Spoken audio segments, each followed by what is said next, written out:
At this time of year, and this time of day, there were very few people in the park. It was probable that the young lady, who was sitting on one of the benches, had just wanted to rest for a while and think about the coming spring. She sat there, thoughtful and still. The sadness in her eyes seemed to be something new, because it had not yet changed her bright young face, nor turned her soft lips into a thin, hard line. A tall young man came walking through the park along the path near the bench where she was sitting. Behind him came a boy carrying a suitcase. When the man saw the young lady, his face changed to red and back to pale again. He watched her face as he came closer, and his own face showed both hope and worry at the same time. He passed her only a few meters away, but she gave no sign that she had seen him or even knew he was there. 50 meters further on, the young man suddenly stopped and sat down on a bench by the path.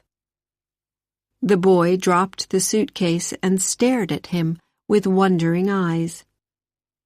The young man took out his handkerchief and wiped his face.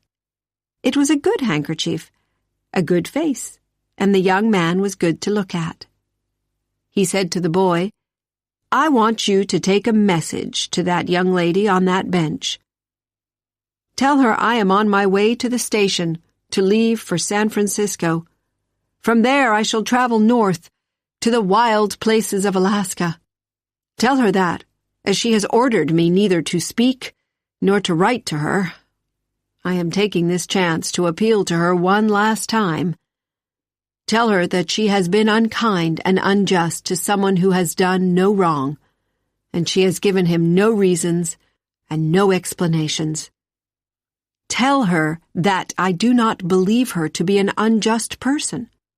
Tell her that I have disobeyed her orders in the hope that she will return to the paths of justice and reason. Go and tell her that." The young man dropped a $50 into the boy's hand. The boy looked at him for a moment with bright, intelligent eyes out of a dirty face, then turned and ran down the path.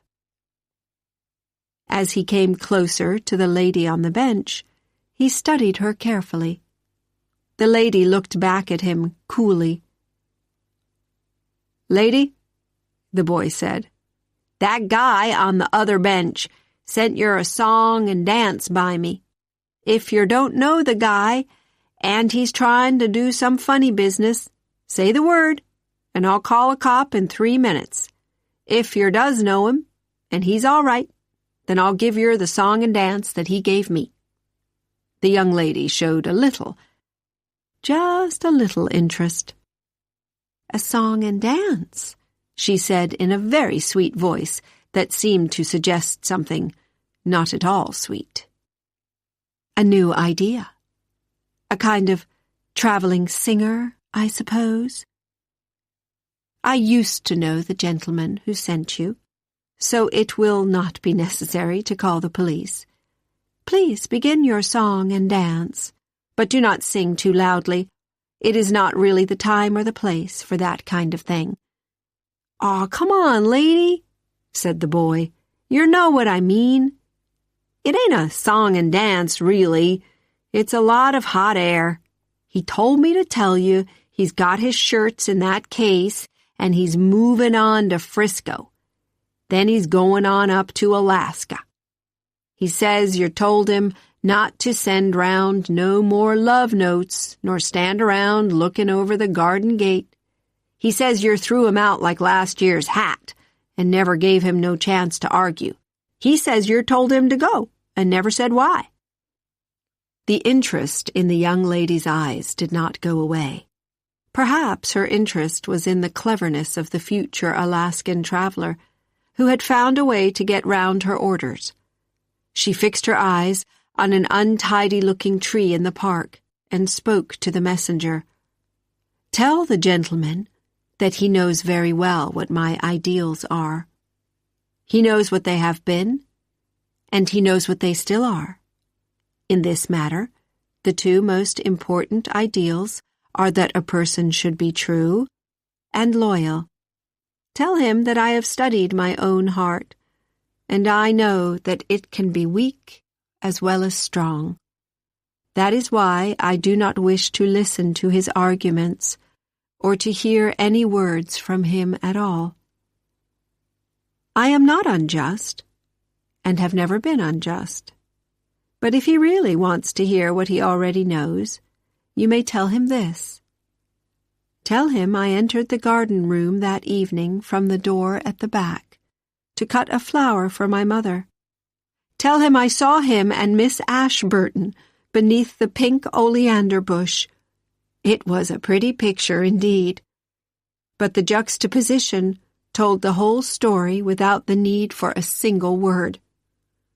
I left the garden room at once without the flower and with my ideals broken into 100,000 pieces. You may take that song and dance to your dancing teacher. Juxta? Help me out, lady, said the boy. Give me an easier word, will you? Juxtaposition. Or if you like, closeness. The kind of closeness that can destroy an ideal in a second. At once the boy turned and ran back to the other bench. The young man's eyes questioned him hungrily. The boy's eyes shone with excitement at his new job as translator. The lady says that she knows that girls just can't stop listening when a guy comes telling stories and trying to be real nice and friendly. That's why she won't listen to no sweet words from yer. She says she caught yer in the hothouse under the flowers with your arms around a girl. She just stepped in the back to get a flower for her ma, and yer was holding this other girl real nice and close. She says it looked pretty, all right, but it made her sick. She says yer gotta get busy and get off and get that train real quick. The young man's eyes opened wide, and his eyes lit up with a sudden thought. His hand flew to the inside pocket of his coat and pulled out a handful of letters. Choosing one, he gave it to the boy, together with a silver dollar from another pocket. Give that letter to the lady, he said, and ask her to read it. Tell her that it should explain everything. Tell her that she needs another ideal. She must learn to trust, and that trust can prevent much unnecessary heartache. Tell her that her ideals are not broken.